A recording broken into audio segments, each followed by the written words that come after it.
Guys, आपण खदडताना वेळ नाही बघत. Just me and my father making शेवाळ्या.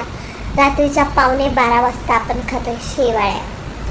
दूध आहे माझ्या घरात बरं का. दूध नावाची गोष्ट माझ्या घरात आहे.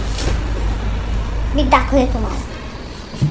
हे इथे दूध दिसतंय, तसंच्या तसं पॅकेट आहे.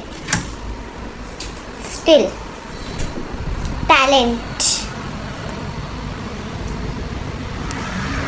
आम्हाला पाण्यातच खायचं आहे. आम्ही पाण्यातच खातो. ह्याचं रिझन माझी आई. एक तर ती कधी रात्री खाताना कशात सामील होत नाही, पण सामील होते तर अशी काहीतरी फरमाईश असते की पाण्यातच करा. तुमच्या घरी खातात की नाही माहिती नाही, आमच्या घरी नक्कीच पाण्यात खातात. बट गुड थिंग इज की या मोहीममध्ये आपली आई आपल्यासोबत आहे. इनफॅक्ट ती सोबत आहे म्हणूनच इतक्या रात्री बनत आहे. नाही तर ते बनत नाही. ते बनत नाही म्हणजे ते बनतं, पण ती तस्करी असते. मग ते असं तसं नसतं. कारण एकही गोष्ट जर किचनमधली हल्ली तर मॅडमला लगेच कळतं. त्यामुळे ती तस्करी असते.